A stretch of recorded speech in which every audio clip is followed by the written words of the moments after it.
Bonjour à tous, nous sommes au CSNDG, au Centre Scientifique de Notre-Dame-du-Grandchamp. Aujourd'hui, nous allons étudier la photosynthèse. Alors, qu'est-ce que la photosynthèse?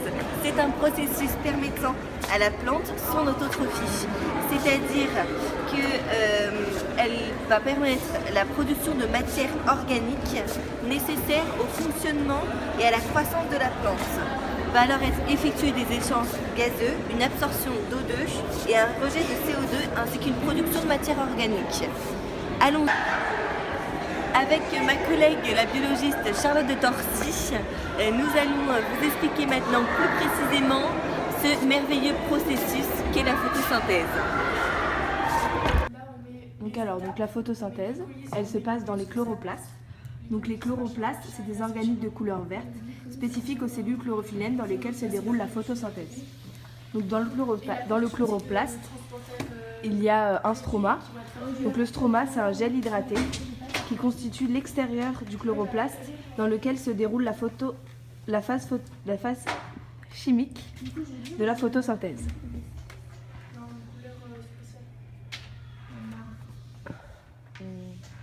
Il y a aussi les thylakoïdes, donc c'est des sortes de sacs aplatis situés à l'intérieur du chloroplaste, comportant les pigments et autres.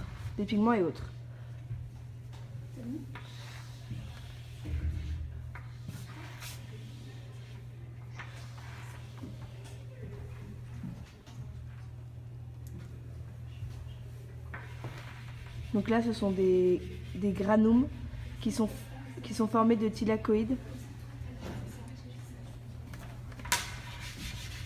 Et les grands cercles verts, ce sont des thylakoïdes.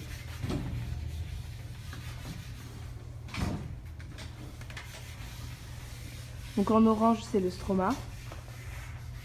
Et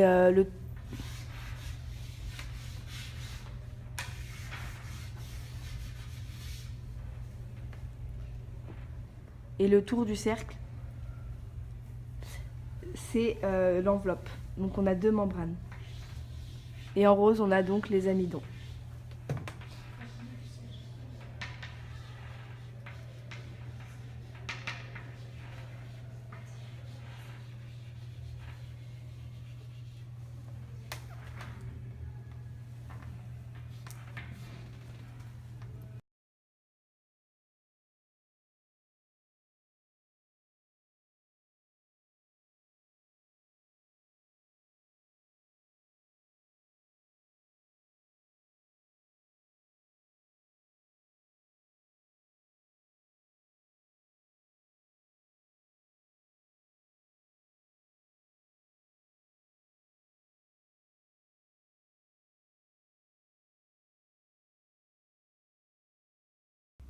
La phase photochimique est la phase nécessitant l'énergie lumineuse.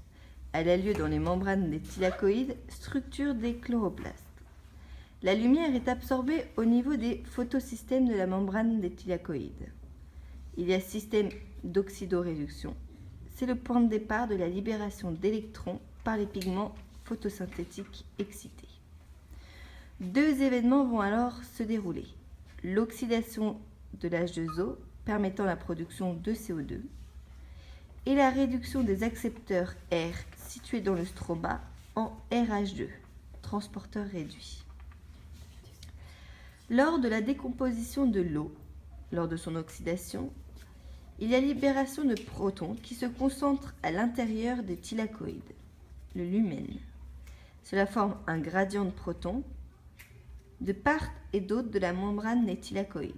Ce gradient permet la création d'ATP au niveau des thylakoïdes.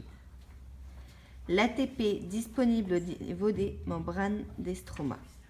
L'énergie lumineuse convertie en énergie chimique est conservée dans les ATP et les RH2. L'ATP est la molécule fournissant l'énergie chimique nécessaire aux réactions de biosynthèse. Les électrons libérés lors de l'oxydation de l'eau vont servir à réduire les transporteurs R.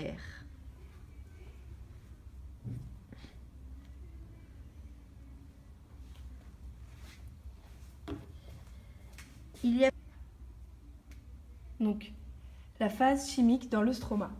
Ces réactions se déroulent dans le stroma du chloroplaste qui contient les enzymes nécessaires à leur déroulement.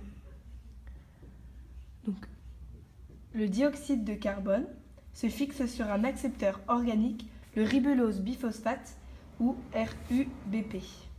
Molécule constituée de 5 atomes de carbone qui se scindent alors en 2 molécules d'acide phosphoglycérique APG, molécule organique à 3 atomes de carbone. Ensuite, l'APG est réduit en triose de phosphate, sucre à 3 carbones. Cette réaction nécessite de l'ATP et de l'hydrogène apporté par les composés RH2. C'est donc cette étape qui est dépendante de la phase photochimique. Une partie des trioses phosphates sert à reformer l'accepteur rubylose biphosphate, ce qui permet à la fixation du CO2 de se poursuivre, alors que l'autre partie est le point de départ de la synthèse de multiples molécules organiques, comme le glucose, l'amidon ou autres glucides. Cet ensemble de réactions constitue le cycle de Calvin. Celui-ci permet une fixation continue du CO2 et la production de glucides.